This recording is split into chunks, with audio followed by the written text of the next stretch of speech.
Então, vamos lá, pessoal. A palestra da Larisa, ela é intitulada "O aproveitamento de subprodutos pode contribuir para impulsionar o tratamento de esgoto no Brasil?". A Larisa, ela é engenheira ambiental e também sanitarista pela Universidade Federal de Juiz de Fora. Ela é mestre em saneamento, meio ambiente e recursos hídricos pela Universidade Federal de Minas Gerais. Ela é integrante da equipe executiva do Instituto Nacional de Ciência e Tecnologia em Estações Sustentáveis de Tratamento de Esgoto desde o ano de 2017 e é onde ela está envolvida na estruturação dos pilares estratégicos de pesquisas básicas e aplicadas desse instituto. Ela atua principalmente na área de tratamento biológico de esgoto, principalmente no pós-tratamento de efluente anaeróbio, com ênfase na remoção de nutrientes. Atualmente, a Larisa ela é aluna de doutorado da UFMG e desenvolve pesquisas relacionadas à aplicação de sistemas de nitratação parcial Anamox ao tratamento de esgoto tratado anaerobicamente sob condições de regiões de clima quente. Ou seja, já deu para a gente ter uma ideia aí da quantidade de coisa boa que vai vir nessa palestra, né, Lari? O pessoal deve estar ansioso aí para começar. Então, espero não decepcionar vocês, né? Nada. Então, a partir de agora, eu dou a palavra para você, tá? Fique à vontade. Se precisar de alguma coisa, só nos chamar aqui, tá? Pode começar na hora que você quiser. Tá, joia. Então, gente, mais uma vez agradeço o convite. Boa tarde a todos que estão nos assistindo. Me convidaram para falar um pouquinho sobre tratamento de esgoto e, tendo em vista o atual cenário que nós vivemos nacional e internacionalmente, eu vou trazer, então, alguns assuntos e perspectivas nessa área de saneamento. Então, o título da palestra é um pouco, assim, provocativo, né? Então, o aproveitamento de subprodutos pode contribuir para esse incremento no tratamento de esgoto no Brasil?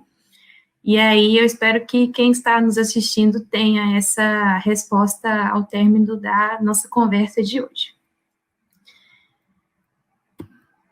Então, para iniciar e saber como que, né, se o aproveitamento de subprodutos se pode contribuir, é importante a gente saber onde a gente se encontra, né? Então, qual que é o atual cenário de esgotamento sanitário no Brasil?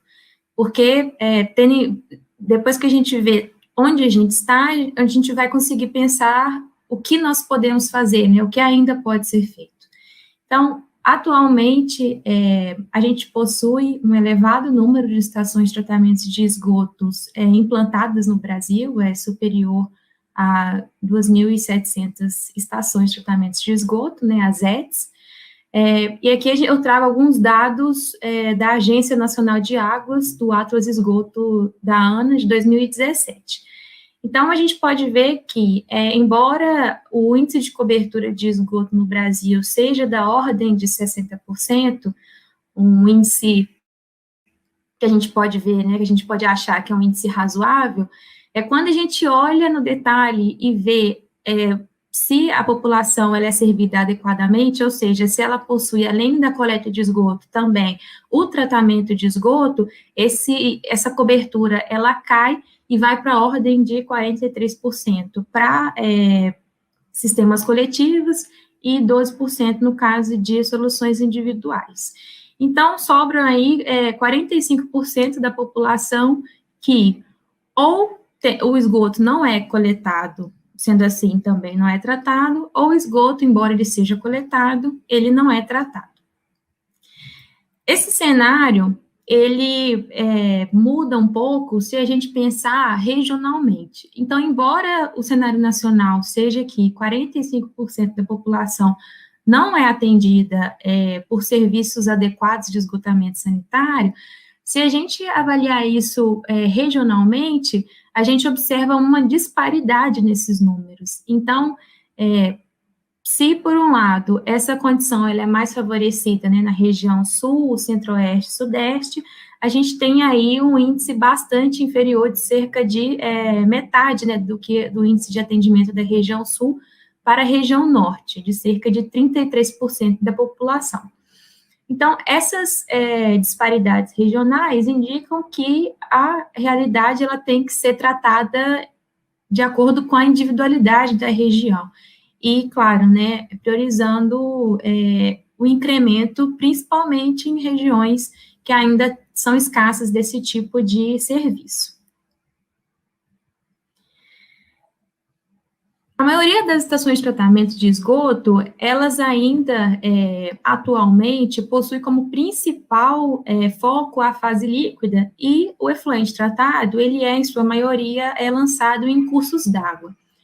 E seja o efluente tratado ou o próprio esgoto, né, bruto, esgoto in natura, usualmente o destino também é nos rios brasileiros. E aqui eu trouxe uns dados para contextualizar para vocês, que esse lançamento do esgoto tratado não muito eficientemente e desse esgoto bruto, ele reflete no comprometimento das nossas águas, né? Então, cerca de 84 mil quilômetros de rios brasileiros são comprometidos pela presença da matéria orgânica, ou seja, o elevado teor de matéria orgânica nos rios brasileiros compromete o ecossistema aquático. E, bom, então, o que nós temos, né, de tratamento de esgoto? Nós temos tecnologias, temos os processos adequados para ter um desempenho satisfatório em estações de tratamento de esgoto. Então, qual que é o cenário também das nossas estações? As ETs do presente, que eu vou chamar de ETs convencionais aqui hoje, são estações de tratamento de esgoto que são projetadas principalmente, cujo projeto é baseado em legislações ambientais.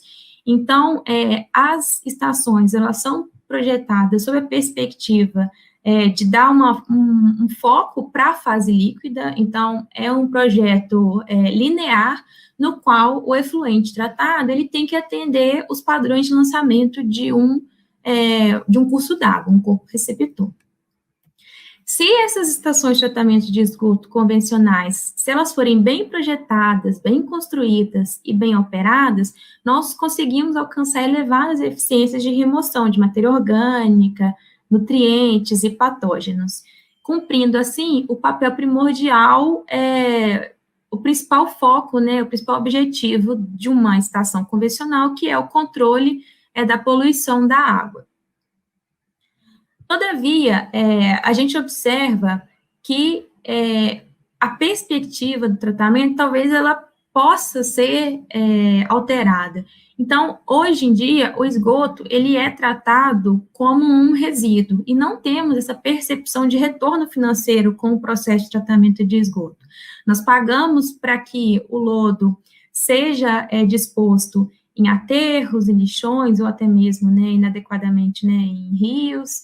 Nós temos gastos com transporte, muitas vezes não há aterro nas proximidades da ET, no entorno onde esse lodo é gerado, e é necessário, né, elevados gastos com transporte para ter essa disposição em aterros sanitários. Isso gera, né, emissão de gases de efeito estufa e reduz a vida útil do aterro, que usualmente não é projetado para receber esse tipo de resíduo, o lodo de esgoto. No caso da fase gasosa, do biogás, né, das emissões que são geradas no processo de tratamento de esgoto, usualmente o biogás, que é um gás com potencial energético, ele é simplesmente queimado. E, na maioria dos casos, ele é queimado de forma ineficiente. Então, o metano, que é o gás com potencial energético, ele não é destruído em sua integridade, então não é totalmente convertido a CO2. E aí temos, né, as emissões de gases de efeito estufa, que são muito prejudiciais. Além disso, nós temos fugas, né, de gás, temos emissões odorantes de metano, e que pode gerar situações desagradáveis com a população que vive no entorno das estações, e a perda do potencial energético, pois um gás que poderia ser aproveitado energeticamente, ele é simplesmente queimado, né, destruído. Em relação à fase líquida, o efluente tratado, ele é usualmente lançado em cursos d'água, então, a matéria orgânica remanescente, a matéria orgânica residual, nitrogênio, fósforos, nutrientes e os patógenos que ainda podem estar presentes nesse efluente tratado são lançados, então, nos cursos d'água. E, no contexto geral de uma estação convencional de tratamento de esgoto, nós temos, então, que, ao invés de ter os produtos sob a perspectiva de recursos, são compostos, né, são gás, temos o líquido, essas fases líquida, sólida e gasosa, são vistas como um poluente, um contaminante, e que é visto sob a perspectiva de um composto, né, negativo. E por que nós temos, então, eu falei, bom, se as ETs forem bem projetadas, construídas e operadas, nós vamos ter eficiências satisfatórias, vamos ter um bom desempenho. Mas por que isso não acontece, né? Então, embora as estações do presente contenham, né, sejam constituídas por tecnologias que podem alcançar elevadas eficiências de tratamento, de remoção de matéria orgânica, de nutrientes, de organismos patogênicos, essa não é a realidade em muitos casos. Então, nas ETs brasileiras, o que a gente observa muito é que muitas das vezes, as estações, elas têm muitos problemas. Então, problemas tanto vinculados a erros de projeto, escolha de uma tecnologia que, às vezes, não é a mais adequada para a realidade local, que é um fator muito importante, a gente sempre está atento para qual que é a nossa condição de contorno, né? Qual que é a localidade que a gente vai atender, qual que é a população servida, relevo, condições climáticas. Então, a estação, ela é muitas vezes projetada de forma inadequada, operada de forma insatisfatória. Então, às vezes, a construção, a gente vê erros construtivos que impactam no desempenho da estação de tratamento de esgoto, impactam em emissões odorantes, emissões de gás de efeito estufa em função de vazamentos, desníveis, gerando corrosão em estruturas de concreto, de aço. E, bom, temos aqui uma gama de possíveis problemas que nós observamos nas estações brasileiras e que, para além dos limites da estação de tratamento de esgoto, esses problemas podem gerar impactos não só, né, dentro da estação. Então, os impactos, eles vão para além da população circunvizinha, né, temos poluição e contaminação do solo, do ar e da água, diversos impactos vinculados ao meio ambiente, mas impactos também de ordem econômica, então, prejuízos para vários setores da economia, turismo, pesca, impactos sociais relacionados ao agravamento da desigualdade social, e, bom, e por aí vai. Então, diante, né, do atual cenário das estações de tratamento de esgoto brasileiras, das tecnologias que estão disponíveis, das limitações, né, de projeto, operação, gestão, quais que são os apelos para a implantação de ETs sustentáveis no Brasil? E aqui eu trouxe, então, uma comparação para que né, vocês tenham essa percepção do que seria uma estação sustentável. Então, uma ET convencional, ela é uma ET que dá foco exclusivamente ao tratamento de esgoto como um resíduo e busca o atendimento ao padrão de lançamento. Então, o esgoto, ele é enxergado sob a perspectiva de um passivo ambiental, de um resíduo. Então, como ele é visto, né, sob a perspectiva de um resíduo, nós identificamos que nós teremos custos, né, será oneroso tratar esse resíduo para que ele possa ser, né, disposto em um curso d'água, entre outras possibilidades. No caso das estações sustentáveis de tratamento de esgoto, o esgoto ele passa a ser um recurso. Então, ao invés de pensar que nós teríamos custos para o tratamento de esgoto, passa a ser uma possibilidade termos receitas a partir desse tratamento. E o esgoto passa a ser, então, uma matéria-prima e que dá origem a subprodutos que podem ser recuperados e ter, né, inclusive, valor agregado. Então, o efluente tratado, ele passa, ao invés de ser destinado num corpo receptor, num curso d'água, ele é visto como um recurso hídrico. Então, a gente vê a possibilidade de reuso de água, de aproveitamento de nutrientes. O lodo, da mesma forma, deixa de ser visto sob a perspectiva de um resíduo e passa a ser, então, torna-se um possível fertilizante ou até combustível. E o biogás, ele deixa de ser simplesmente queimado para destruir, né, o metano e converter a gás carbônico, e passa, então, a ter a possibilidade de aproveitamento energético, seja via energia térmica ou energia elétrica. E além, então, de apelos, talvez, assim, mais tangíveis, que a gente pode, né, imediatamente analisando os subprodutos que são gerados no tratamento de esgoto, nós temos também outros apelos. Então, em relação ao que o planeta pode nos oferecer de forma sustentável, esse estudo, ele, né, não é muito recente, mas o objetivo aqui é representar que nós temos limites. Então, o que a gente está utilizando não pode ser utilizado de forma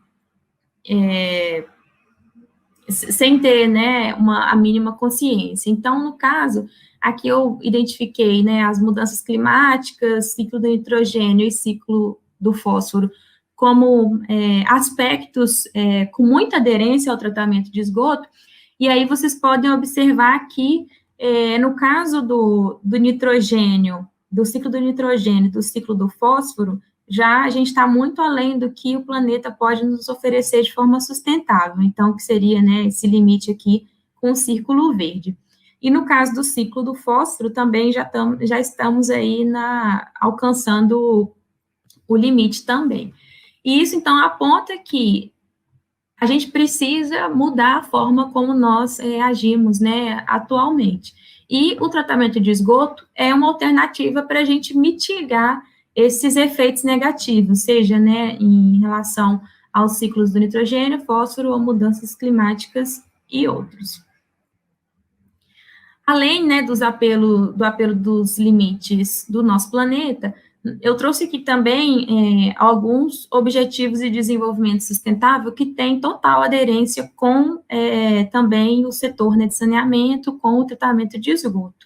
Então, eu só destaquei alguns aqui para vocês hoje, que nós temos, então, né, água potável e saneamento, cidades sustentáveis, energia limpa e acessível, ações contra mudanças climáticas, vida na água, entre outros, que têm, né, interface com o tratamento de esgoto e que reforçam, então, a importância para que a gente mude essa visão do tratamento de esgoto apenas restrita à prevenção da poluição da água e remoção de matéria orgânica exclusivamente para atender limites de padrão de lançamento, mas que a gente busque, né, a integração das fases líquida, sólida e gasosa e aproveitamento desses recursos que estão relacionados ao tratamento de esgoto.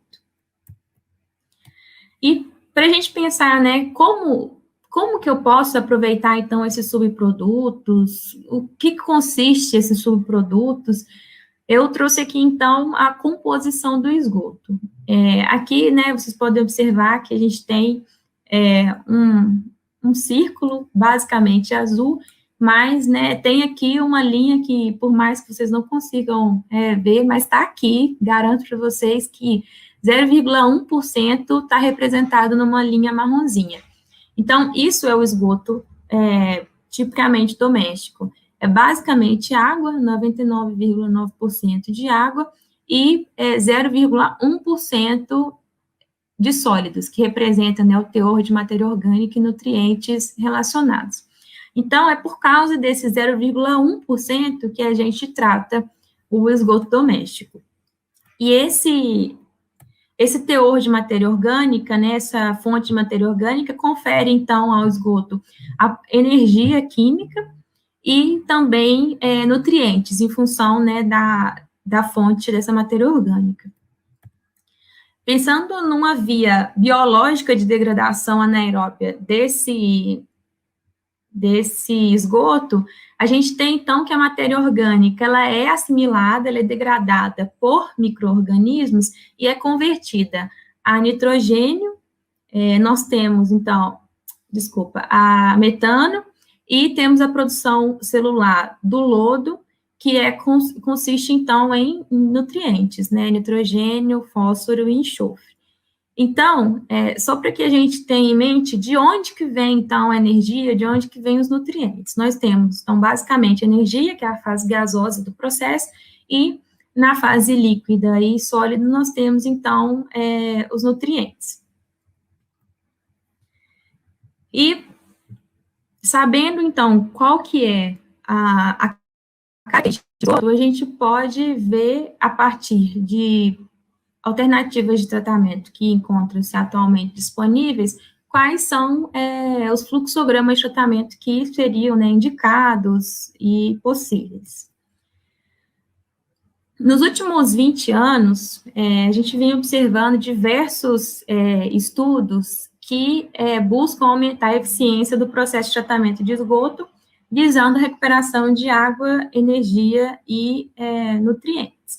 Então, internacionalmente, né, foi iniciada essa visão de esgoto não como um resíduo, mas sim como um produto. Então, a ET, ela deixa de ser vista como uma unidade que recebe um resíduo e passa a ser vista como uma indústria, né, o conceito da ET-indústria.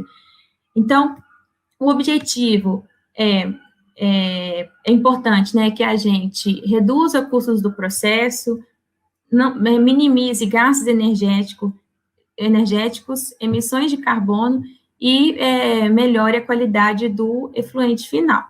Então, nessa visão, o esgoto, ele não é mais um resíduo, ele é visto sob a perspectiva de uma matéria-prima, e a estação de tratamento deixa de ser, então, um ponto de recebimento de um resíduo para remover poluentes e lançar dentro do padrão estabelecido para o custo d'água, e busca, então, formas de agregar valor sobre produtos e até de gerar receitas. E aí, aqui eu trouxe também formas, aspectos importantes que devem ser considerados para que a gente escolha, então, adequadamente alternativas de tratamento. Esses aspectos, né, eles podem ser mais ou menos importantes em função da realidade local, da realidade do país, e aí vocês podem observar que, no caso de países desenvolvidos, os aspectos diferem para países em desenvolvimento. Então, no caso, né, do Brasil, o importante seria dar ênfase para custos de operação, custos de implantação, sustentabilidade da estação e simplicidade operacional. E aí, comparando, então, trazendo um paralelo sobre duas alternativas de tratamento, acho que talvez isso vai ficar até mais claro. Então, o sistema de lodos ativados é um sistema aerado, né, com aeração forçada, é um sistema clássico adotado mundialmente e que possui elevada demanda energética. Então, o sistema de lodo ativado, ele possui um consumo, em média, de cerca de 25 kWh por habitante ano, e esse consumo varia, claro, em função das especificidades operacionais do sistema. Mas, então, esse sistema, ele é adotado mundialmente, é um sistema, né, clássico e que possui elevadas eficiências de desempenho, mas que não necessariamente é o sistema que deve ser sempre implantado independente da realidade local. E aí, no caso do Brasil, nós temos uma outra alternativa que representa, inclusive, né, os reatores anaeróbios representam cerca de 40% das estações daquele levantamento da Agência Nacional de Águas. Então, o reator anaeróbio seguido pelo filtro biológico percolador, esse fluxograma de tratamento é um fluxograma de tratamento que pode permitir até a produção de energia. Então, ao invés de a gente ter um consumo de cerca de 25 kWh habitante ano, a gente passa a ter a possibilidade de produção de 15 kWh habitante ano. Só para que a gente tenha, né, essa visão de que, embora, às vezes, o sistema de valor desativado seja, né, um sistema tradicional e de elevado desempenho, ele pode não necessariamente ser o mais adequado para uma realidade, e temos outros sistemas, né, com maior simplicidade operacional e que podem até conferir, então, a ganhos energéticos. E daí, eu trouxe, então, aqui 3 cenários de estações de pequeno, médio e grande porte, adotando essa tipologia de tratamento de reator anaeróbio seguido de filtro biológico percolador, para ilustrar aqui, além de avaliar, né, selecionar adequadamente a alternativa de tratamento, a gente pode também ter opções mais adequadas para o aproveitamento dos subprodutos também. Então, no caso de uma ET pequena, de uma ET de pequeno porte, aí, de até 10 mil habitantes, a gente pode, então, aproveitar o biogás gerado para energia térmica. Então, nós podemos aproveitar para aquecimento, para cocção, utilização em chuveiros térmicos na estação, ao redor da estação, né, na população no entorno da ET.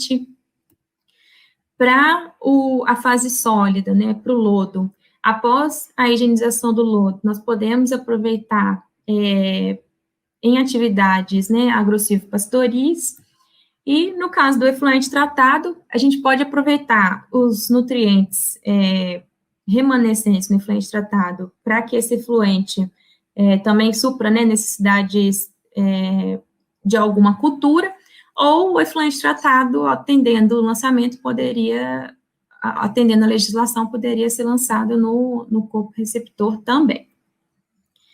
E aí, então, apenas pelo fato de a gente aproveitar o biogás termicamente, aqui tem um cenário para ilustrar para vocês que, na maioria dos casos, principalmente em estações de menor porte, não há controle de emissões gasosas e o biogás, quando muito, é queimado, né, e nem sempre é completamente queimado.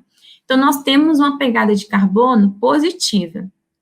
E, no caso, se a gente tem esse controle de emissões, não tem essas fugas, e o biogás é utilizado para cocção e para aquecimento de água, a pegada de carbono passa a ser negativa e nós temos ainda a recuperação de calor, então, que reduz gastos, né, por exemplo, utilizando os chuveiros térmicos.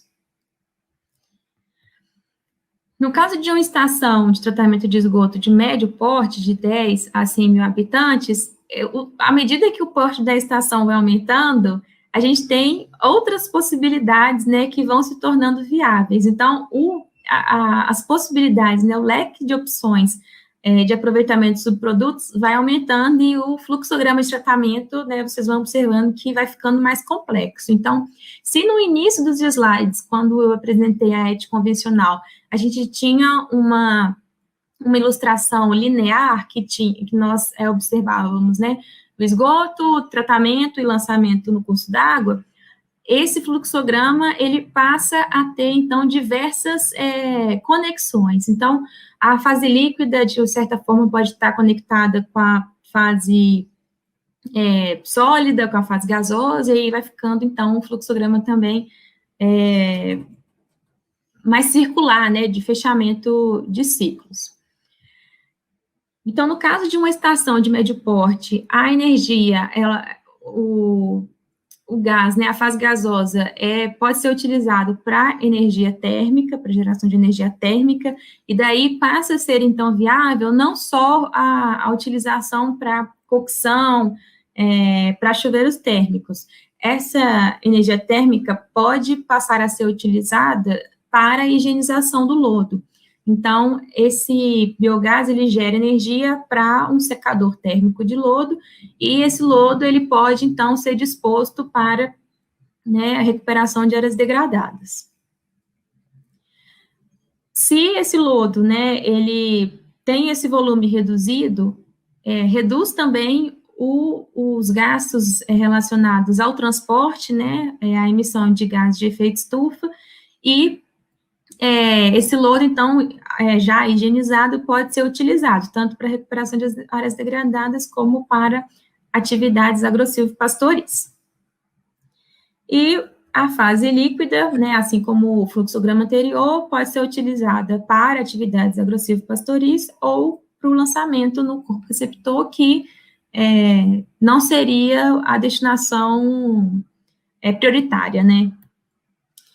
E, por fim, no cenário 3, que é para estações de tratamento de esgoto de grande porte, então acima de 100 mil habitantes, a gente tem um fluxograma mais complexo, no qual é viável a geração de energia elétrica. Então, a gente pode ter microgeração de energia, inclusive ter abatimento em função dessa geração de energia elétrica, né? Então, podemos ter cogeração, gerar energia elétrica para o grid, né, para a rede, e energia térmica também para a secagem térmica do lodo, e assim como os cenários anteriores, utilizar tanto o lodo quanto o efluente tratado para fins, né, de agricultura, ou simplesmente lançamento do efluente tratado no curso d'água. E aí vocês podem ver que nós temos, então, integração, né, o biogás, ele passa a ser utilizado também na fase sólida para secagem do lodo, e deixa de ser apenas linear esse fluxograma. E aí, em síntese, então, a partir desses cenários apresentados, se as estações forem de pequeno e médio porte, é viável o aproveitamento para aquecimento de água, secagem de lodo e cocção, e se a estação for de grande porte, passa, então, a ser viável essa cogeração de energia elétrica e calor. Enfatizando, então, aqui, mais uma vez, esse gerenciamento integrado das fases, líquida, sólida e gasosa, que confere, então, a ET esse conceito de economia circular. Que eu trouxe para exemplificar, porque embora os esforços de aproveitamento de recursos no Brasil ainda sejam, acho que eu posso falar, incipientes e talvez ocorram de forma, eventualmente, desarticulada, a gente tem, sim, exemplos nacionais, e eu trouxe 3 exemplos, então, de diferentes companhias de saneamento aqui hoje. Então, nós temos um exemplo da CAESB, que é um exemplo de aproveitamento de lodo para recuperação de áreas degradadas, e aqui, nas imagens, a gente vê a evolução da área degradada, né, logo no momento de espalhamento do lodo, 1 mês após o plantio, e 3 anos após o espalhamento do lodo na área, a gente pode ver, né, como que a área ficou após 3 anos.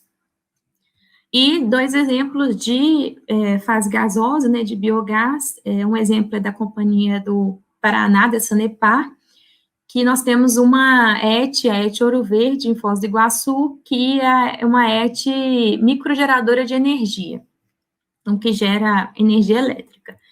E temos um exemplo aqui da Copasa, né, uma ET Vieiras, em Montes Claros, Minas Gerais, no qual o biogás, ele é aproveitado para a geração de energia térmica e higienização do lodo.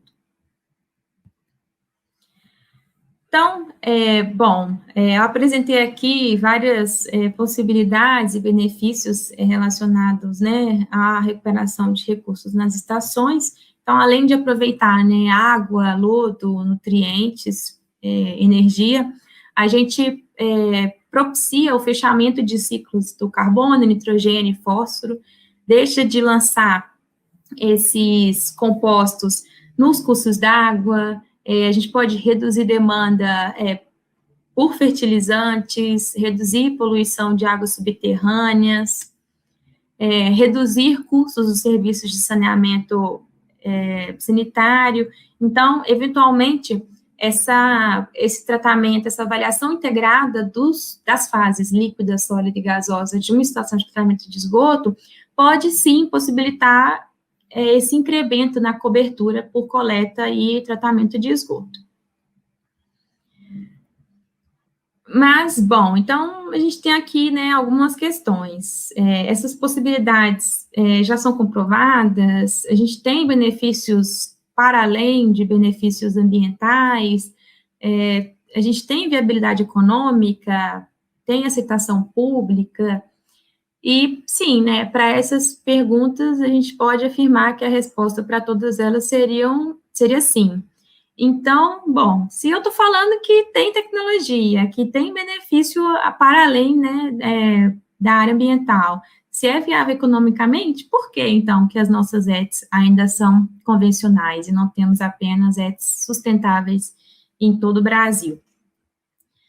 E isso se deve a diversos gargalos que nós enfrentamos e que ainda enfrentaremos, né, por um tempo no nosso país.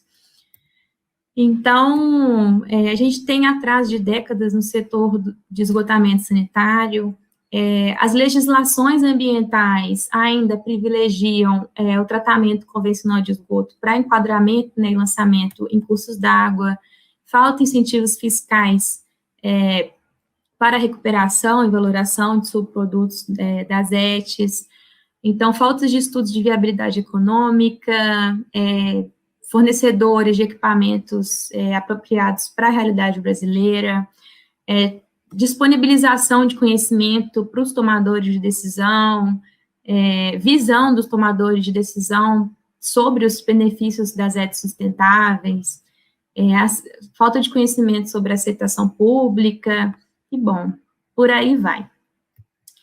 E eu trouxe, então, para vocês, né, a partir dos gargalos, uma experiência do instituto do qual eu faço parte, para mostrar, então, quais frentes nós temos atuado visando minimizar esses gargalos e entraves que foram apresentados aqui hoje. Então, é o Instituto Nacional de Ciência e Tecnologia em Estações Sustentáveis de Tratamento de Esgoto.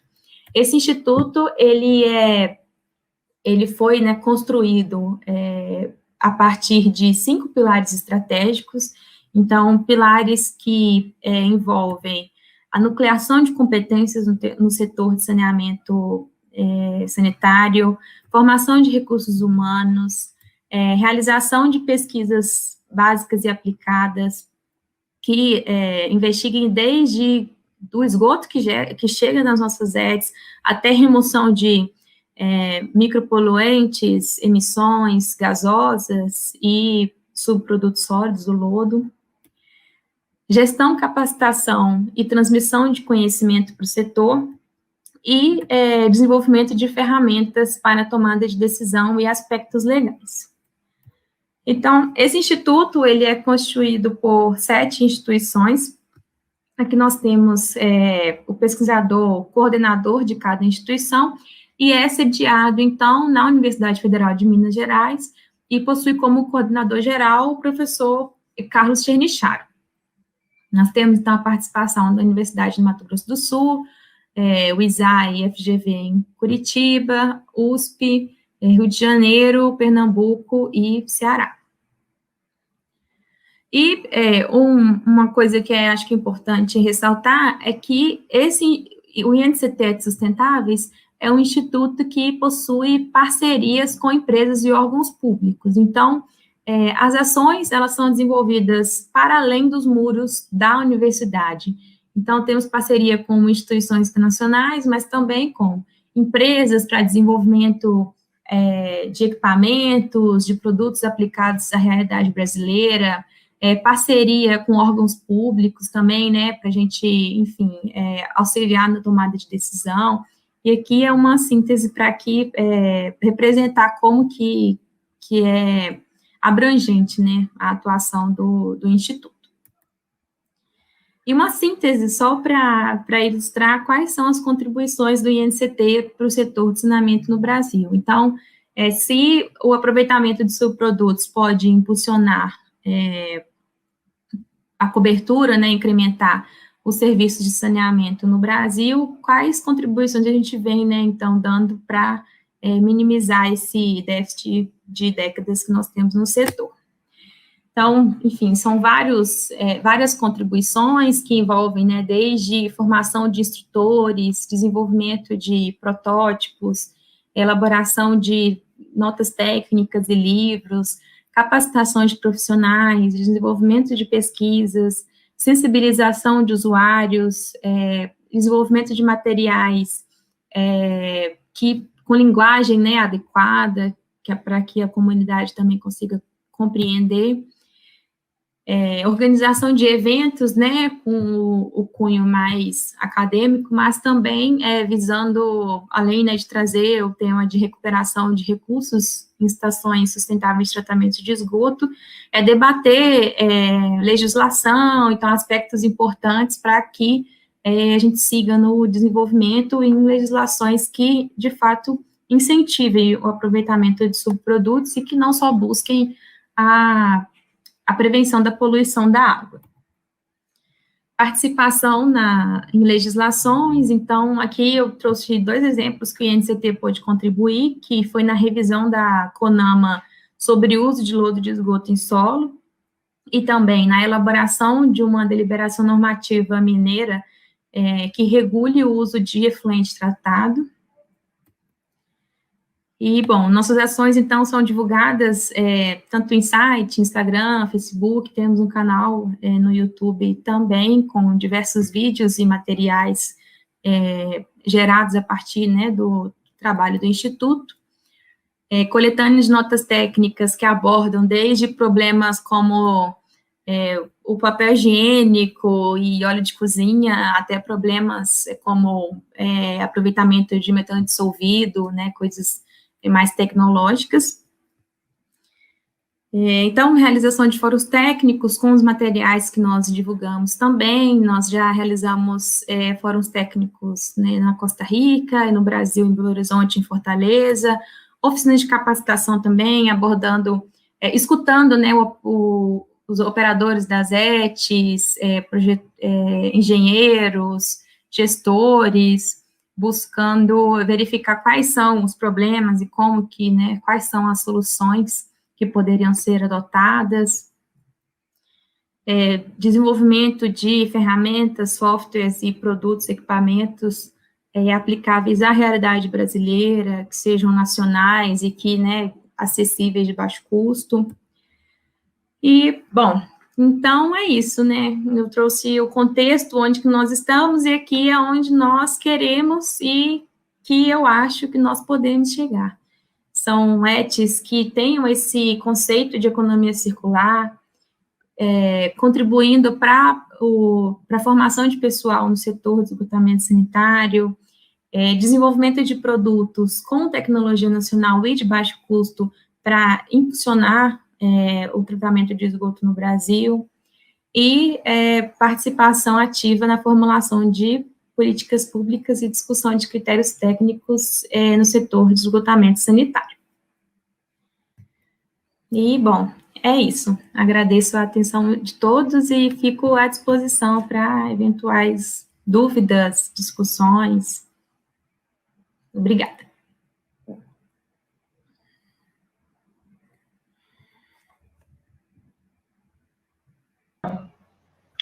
Oi, Lari, voltando aqui, muito obrigado pela participação, pela apresentação.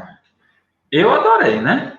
Ainda mais eu sou suspeito para falar, porque toda essa questão aí envolve muita microbiologia, eu já fiquei pensando aí, né, o que daria para começar a propor com relação à microbiologia aí nas ETs, quando vocês fazem essas análises aí, você já tinha comentado comigo há uns tempos atrás,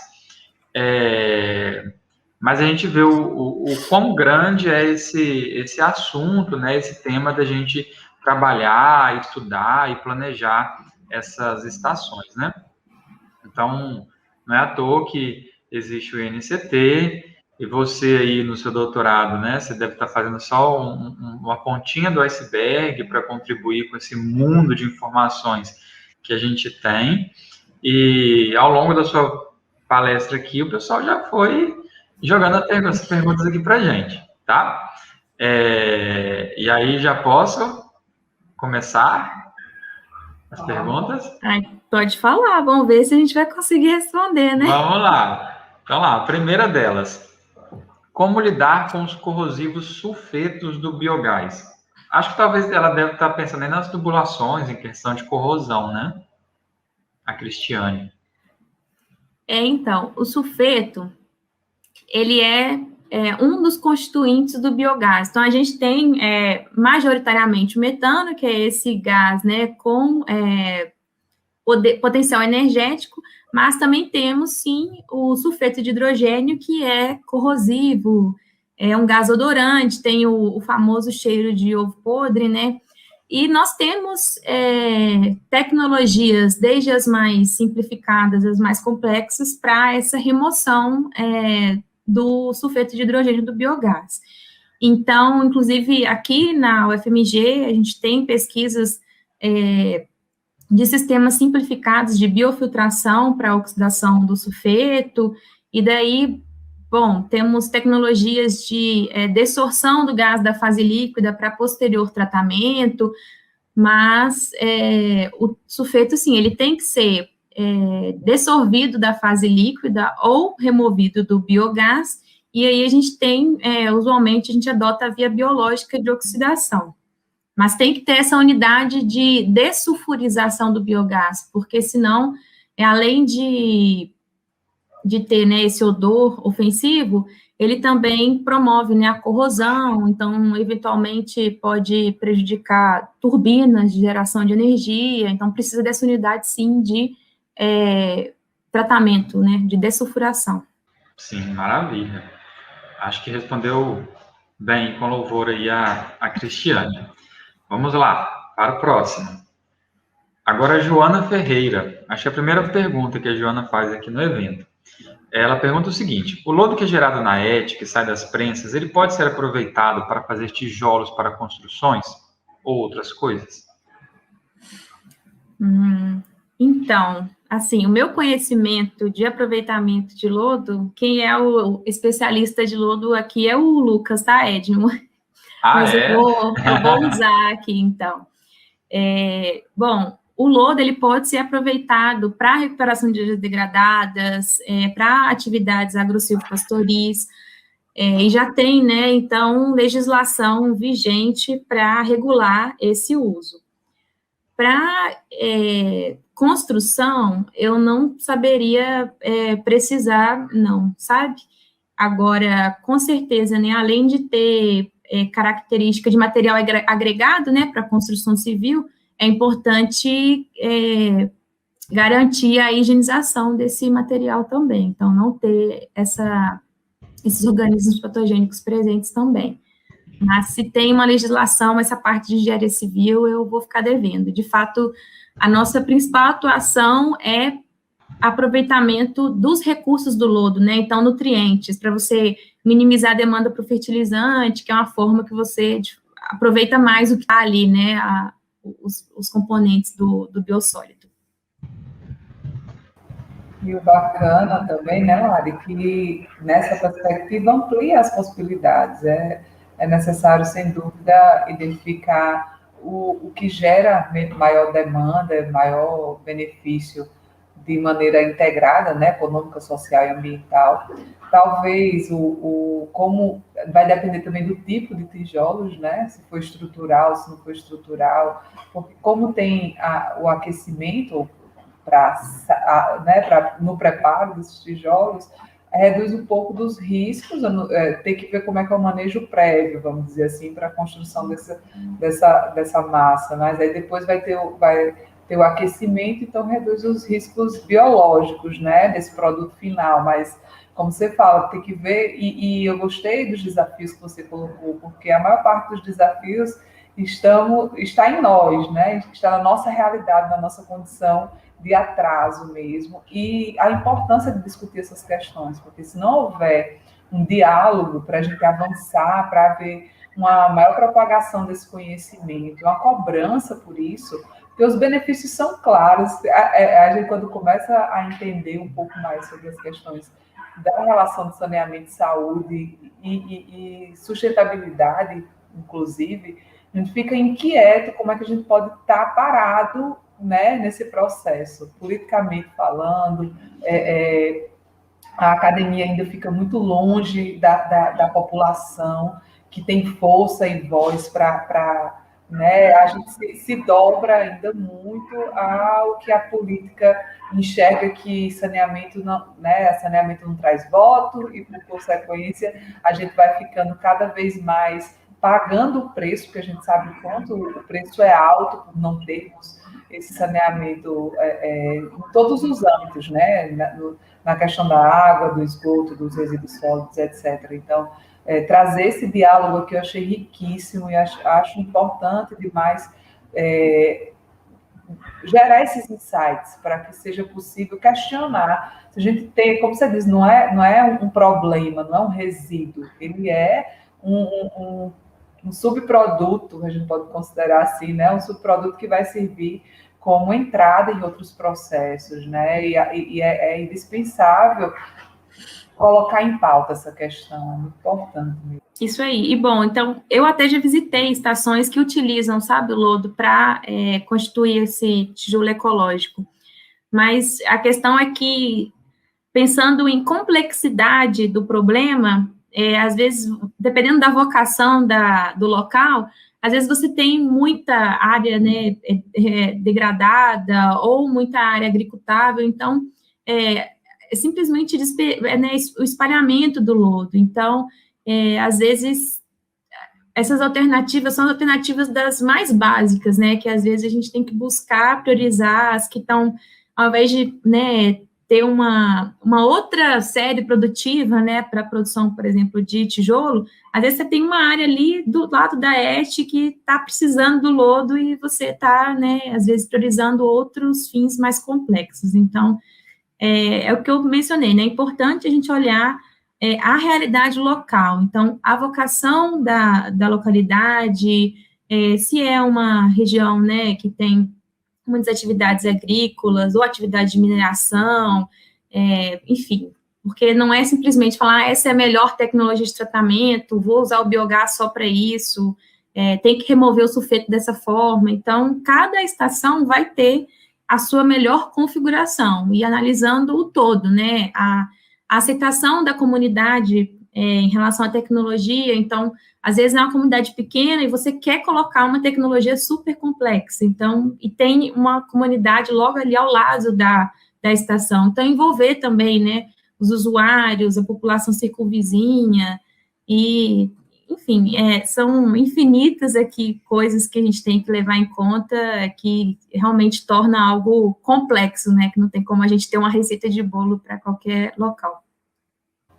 Perfeito, viu, Lari? Que é de fato assim, cada caso é um caso muito específico. E quanto mais você se aproxima, não é à toa que pelo menos nisso a gente já evoluiu pelo menos nos direcionamentos, nas diretrizes de constituição da política pública, da participação social, dessa aproximação. É tão importante a gente ter uma linguagem que comunica sobre esse tipo de coisa, por mais complexo que ela seja, tem um jeito de comunicar, né? A depender do público. Então, quanto mais a gente utiliza na elaboração dos planos municipais de saneamento básico, por exemplo, quando se coloca isso para o planejamento, como você falou, quando os técnicos municipais, que é quem planeja de fato as questões de execução, né, que tem a responsabilidade, a titularidade de fazer os planejamentos, a gente leva conhecimento. Por isso a formação profissional ser tão importante e a alocação delas quando é necessária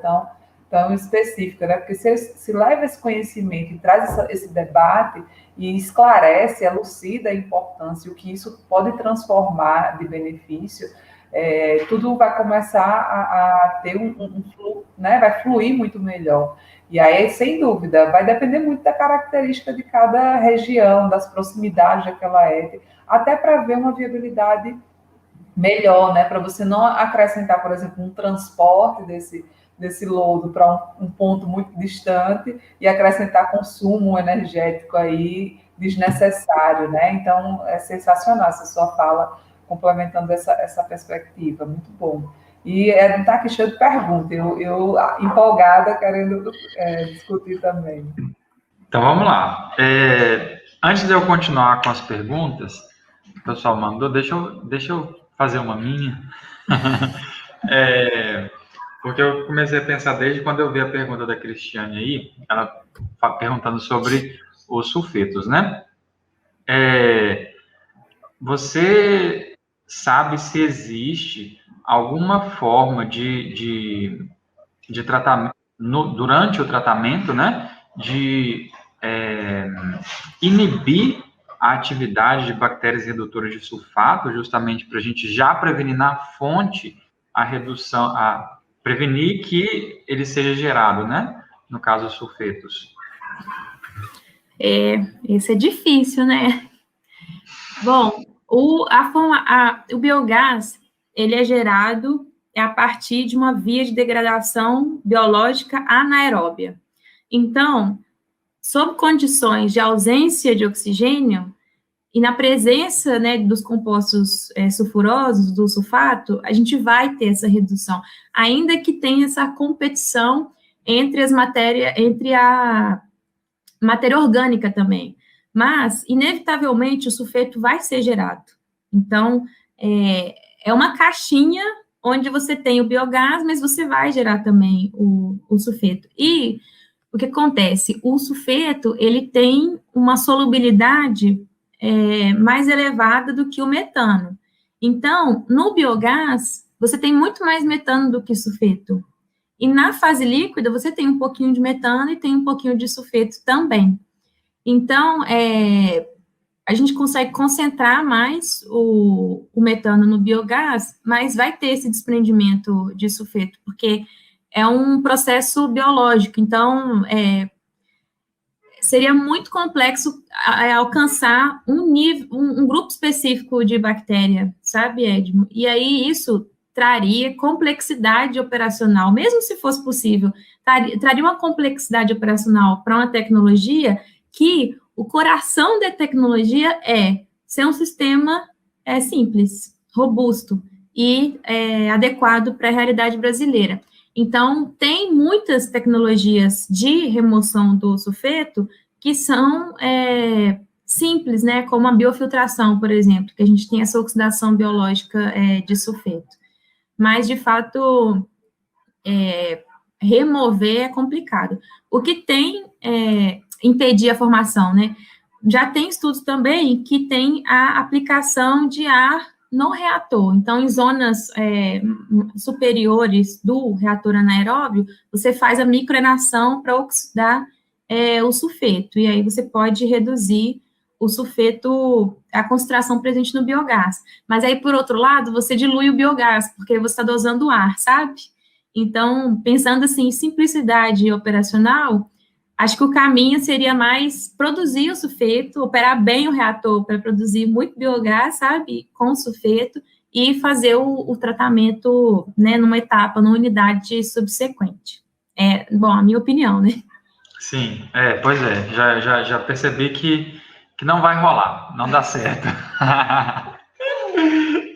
Então, vamos continuar. Agora a gente tem a pergunta da Natália, lá do Instituto Federal Sul-Rio Grandense. Ela dá boa tarde e pergunta o seguinte: existe possibilidade de implementação de étis biológicas em todo o território brasileiro? Uai, existe. Agora ela decretou que é mineira mesmo. Uai, existe. Porque mesmo pensando, né, em estações com processos biológicos, a gente tem uma ampla possibilidades. Então, o sistema clássico, né, que é o de lodos ativados, é um sistema biológico, só que você tem, né? Aí o Edmo vai poder falar com mais segurança do que eu, porque eu enveredo um pouco aí para essa área de microbiologia, né? Mas você tem, então, processos biológicos anaeróbios e aeróbios. Então, você pode ter uma aeração natural, uma ventilação natural num filtro biológico percolador, ou você pode ter uma aeração forçada, né? Num sistema de lodos ativados, por exemplo. E você tem também sistemas anaeróbios. O que é muito comum é a adoção de uma etapa anaeróbia seguida de uma etapa aeróbia. Então, é um fluxograma que a gente tem muitas ETs, né, em Minas Gerais, principalmente, que são, né, reatores anaeróbios e filtros biológicos percoladores, que é até os cenários que eu apresentei. Só que, assim, depende, né, se você tem uma área maior, se você tem um terreno, né, mais plano, e tem uma condição de ter um sistema mais extensivo, aí você pode adotar lagoas, os sistemas alagados construídos, que são sistemas super simples, mas que demandam área. Então, eu diria que sim para sistemas biológicos, mas daí a combinação, né, de qual sistema biológico com o quê, aí dependeria, né, do terreno, disponibilidade de área, então, né, água, enfim, tem várias possibilidades, mas biológico, sim. E tem até a questão dos hábitos estruturais, né? A gente vê uma aplicação muito vasta aqui, principalmente nas cidades do interior dos estados nordestinos, de uso de lagoas, né? Pelo simples fato da operação, usar áreas um pouco mais afastadas, mas no final das contas é uma operação mais simplificada, que eu gostei muito de tocar nesse ponto, né? Porque é um grande desafio a depender do tipo de sistema, né? E acaba que, assim, até a pessoa que vai cuidar do ambiente está sob risco, porque é um lugar mais periférico, aí fica exposto à violência. Tem lugar que até os fios que tem para operar, que o sistema é roubado. Então, são muitas coisas que precisam ser avaliadas para dar uma alternativa de tipo de tratamento, né? O bom é saber que existem muitas possibilidades e que o estudo direciona se melhor se relaciona com o custo-benefício, né, para aquela região. E até interessante a gente pensar, né, que, não sei, talvez muitas pessoas pensem, mas por que eu realizo primeiro um tratamento anaeróbio para depois usar o aeróbio, né? E aí, se a gente for pensar do ponto de vista econômico, o uso do subproduto é justamente que no anaeróbio, eu fazendo o sistema anaeróbio, eu vou ter como resultado a produção do metano, né? Ou seja, então eu vou estar tendo todo o potencial, né, daqueles compostos orgânicos altamente reduzidos presentes ali no esgoto, e aí eu vou gerar uma grande quantidade de metano. O que eu não conseguir digerir de forma anaeróbia, o que eu não conseguir metabolizar de forma anaeróbia, e aí então eu levo para um outro tanque onde ele vai ser utilizado de forma aeróbia, porque ali eu não vou ter a possibilidade de utilização mais, né, de um subproduto na forma gasosa. Então seria uma forma de a gente otimizar a própria geração de subprodutos, no caso o metano, do sistema de tratamento. Se a gente estivesse numa aula, com certeza seria uma pergunta que eu deixaria para os meus alunos valendo um ponto para a próxima aula. É exatamente isso, Edmo. Então, assim, ao invés de você aerar um sistema para degradar carbono orgânico, você pode gerar um subproduto de valor agregado, né? Você pode, com potencial energético. Então, ainda que você tenha uma etapa mecanizada que demande energia, uma etapa subsequente, você tem essa pegada de carbono positiva, né, desse metano que você produziu no tratamento anaeróbio. E é uma tecnologia super aplicável para o contexto brasileiro. Então, a gente tem temperaturas que, né, proporcionam elevado desempenho, né, para os reatores anaeróbios, só que o reator anaeróbio, por si só, embora ele tenha um monte de vantagens, sozinho ele não chega também a lugar nenhum, entendeu? Então, ele precisa de ter uma etapa subsequente para polimento do efluente, né, remoção de matéria orgânica residual, mas, assim, uma parte bruta, assim, ele já melhora, sabe? Então, seria, de fato, um tratamento combinado, né, com uma etapa posterior, sim. E já dá uma virada no olhar para esse tratamento, né? Porque acaba que, como o tratamento anaeróbico era muito mais associado aos problemas de aplicação, de alteração de gás de odor que incomoda, e a operação acabava tendo as limitações que a gente vivencia, uma liberação desses gases. Então, de certo modo, o tratamento anaeróbico tinha uma certa preocupação de aplicação em condições, né, menos controláveis, gerando essa possibilidade, essa percepção do valor agregado que isso traz, modifica muito a tomada de decisão, né? A perspectiva de aplicação da tecnologia.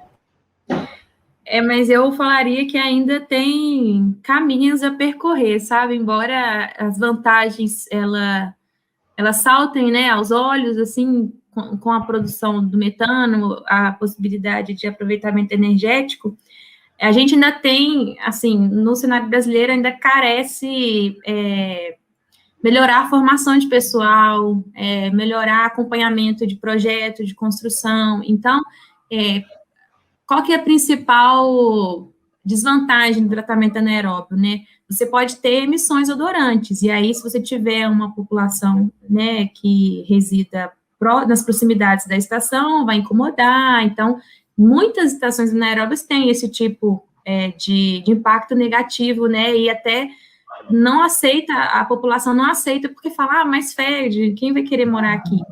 Então, mas tem tecnologia, tem soluções simples que a gente pode adotar para minimizar isso. Então, para não ter emissões fugitivas de metano e de sulfeto, formas, né, enfim, não ter turbulência nas saídas, para não ter esse desprendimento.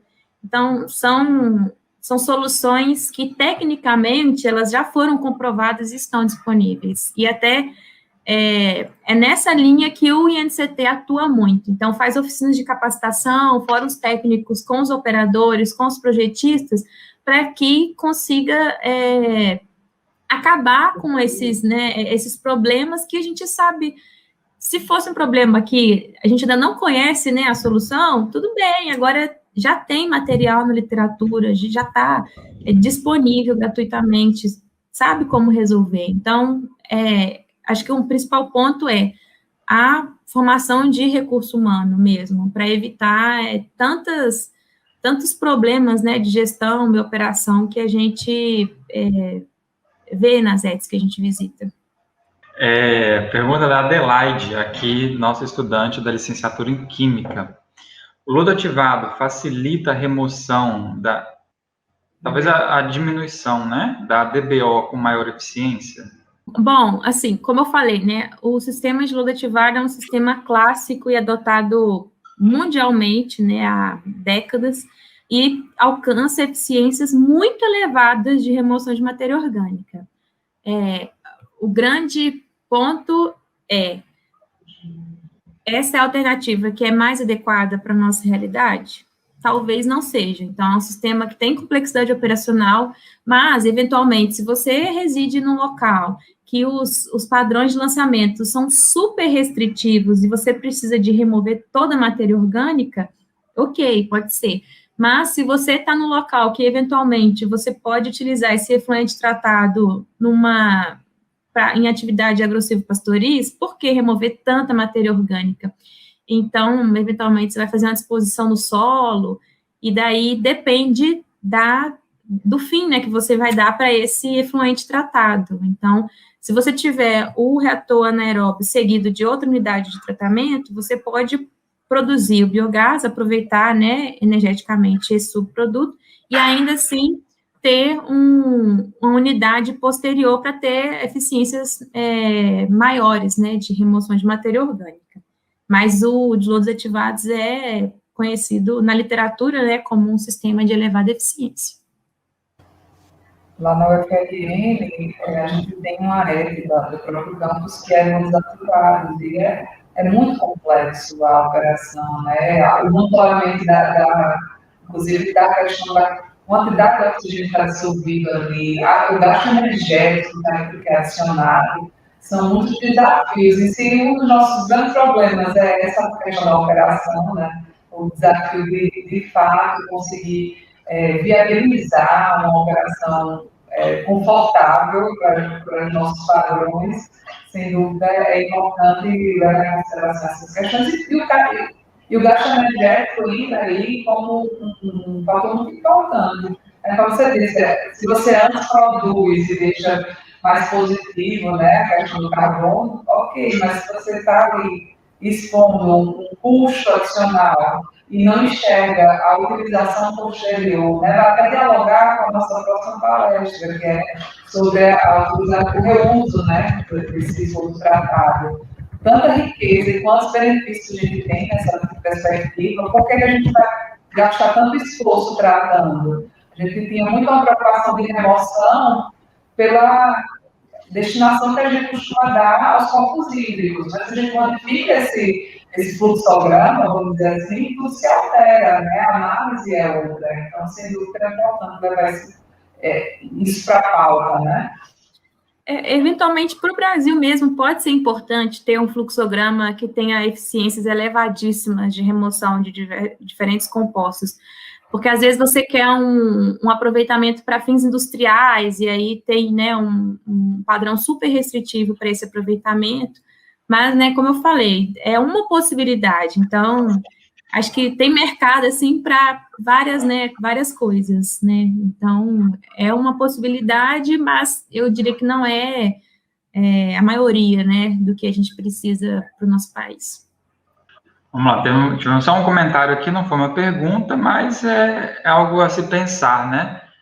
O Cássio disse o seguinte: sugiro incluir no fluxograma a recuperação de biopolímeros a partir do lodo biológico excedente, o qual já vem sendo implantado em escala real na Europa. Aqui no Brasil, acho que a gente ainda está um pouco distante dessa realidade, né? A gente ainda tem que fazer muita coisa que é mais básico, mas, com certeza, né? Para um futuro, né? A gente tem que explorar cada vez mais as potencialidades vindo do sistema, né? E tornar complexo fluxogramas que demandem a complexidade, né? Acho que essa é a questão. Então, para você fazer o aproveitamento do lodo, você tem que caracterizar esse lodo, tem que caracterizar os lotes. Então, se tiver algum composto, um poluente que está excedendo o que está preconizado na legislação vigente, você não vai poder aproveitar esse lodo, por exemplo, né, no solo.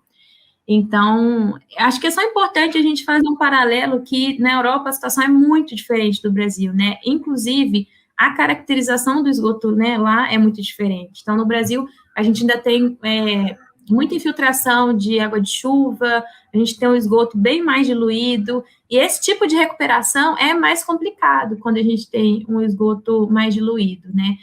Na Holanda, na Europa, eles já fazem recuperação de celulose por conta de lançamento de papel higiênico, né, que tem no esgoto. Então, utiliza até em asfalto, já tem esse aproveitamento desse subproduto.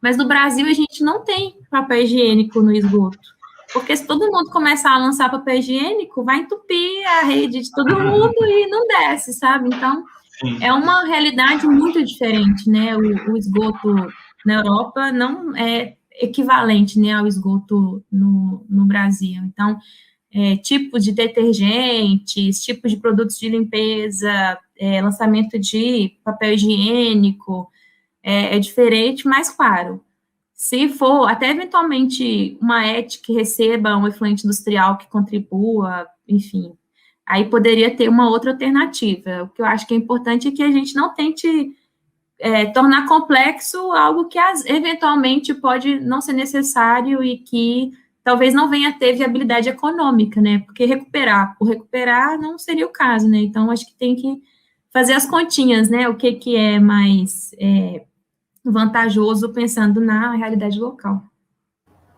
E dá para considerar, inclusive, o impacto da nossa realidade sanitária, né? aqui no Brasil a gente tem parasitose ainda assim, rotina, e isso reflete até no uso desse lodo, porque os ovos, eles acabam tendo uma dificuldade mais de remoção e depois eles podem eclodir. Então, dependendo do tipo de uso, tem essa problemática a considerar, que está totalmente associada à nossa condição local, né? A estruturação que a gente tem dentro da nossa realidade. Então, são realidades muito paralelas, vamos dizer assim, e que acaba, você diz, quanto mais complexidade a gente inclui, maior o desafio de fazer na prática acontecer de forma satisfatória, e aí acaba sendo mais difícil de trazer as vantagens que são necessárias para rodar tudo certinho, né? Uma última pergunta, ela veio em decorrência da pergunta inicial da Natália, lá do IFSU, que ela tinha perguntado, né, sobre a possibilidade de expandir as ETs para todo o Brasil. E aí ela pergunta o seguinte: com essa possibilidade de conhecimento, por que é tão difícil a adoção desse tratamento e essa política de expansão, né, das ETs? Porque é difícil a adoção de tratamento biológico, deve ser anaeróbio, né? Que ela deve estar querendo se referir. Eu acho que a principal questão é que ainda há uma resistência em função das limitações, né, de pessoal, de projeto, de operação em sistemas dessa tipologia.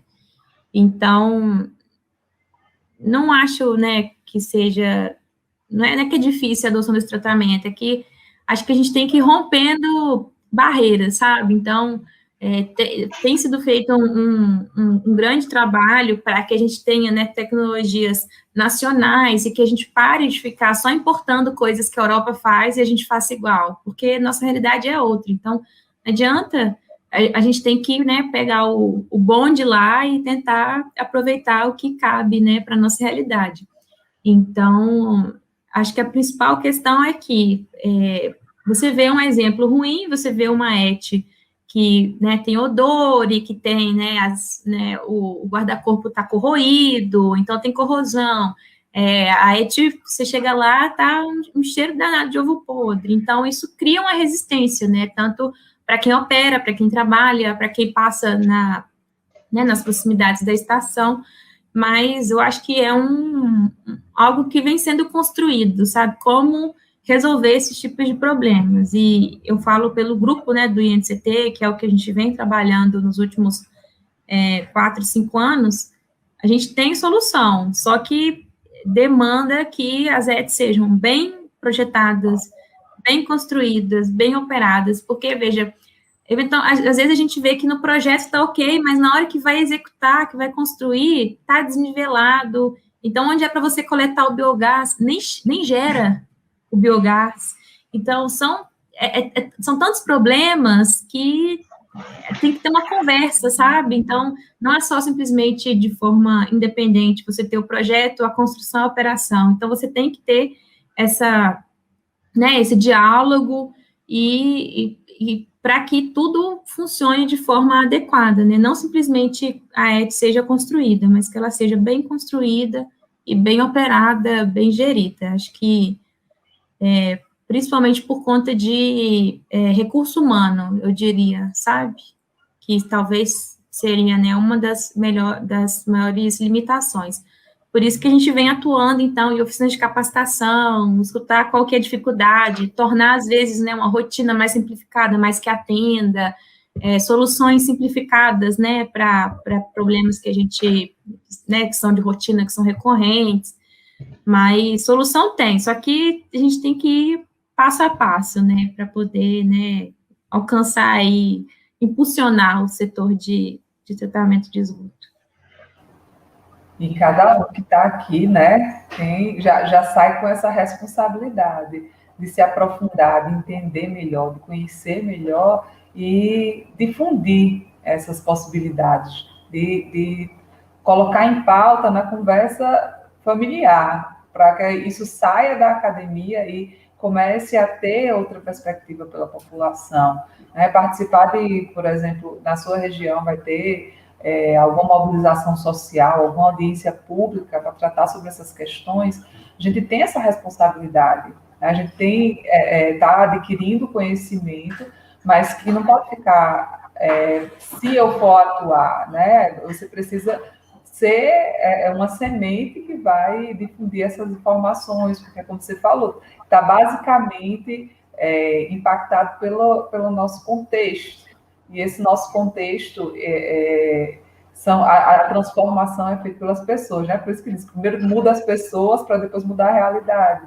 Então, a gente precisa formar profissionais com essa perspectiva, com esse conhecimento, com essa responsabilidade, para, a partir daí, as coisas irem fluindo e se transformando. Muito bom, Arisa.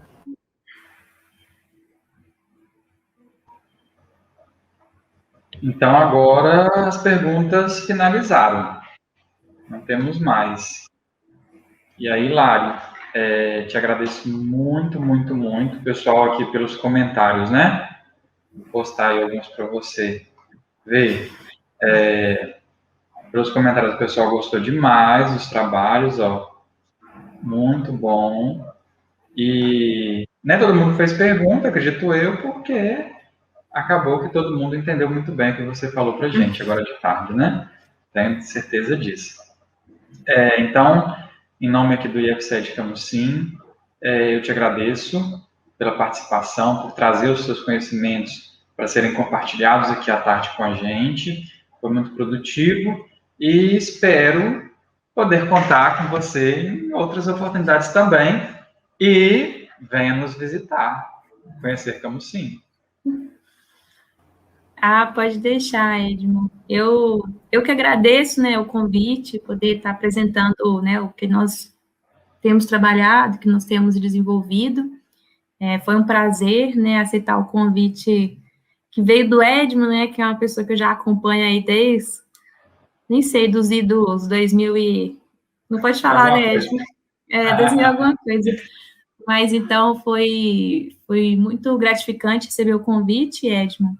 E me coloco à disposição também. Parabenizo vocês pela iniciativa de fazer, né, essa primeira semana de gestão ambiental à distância, né? Espero que, quando tudo, né, se normalizar, que venham outras semanas presenciais.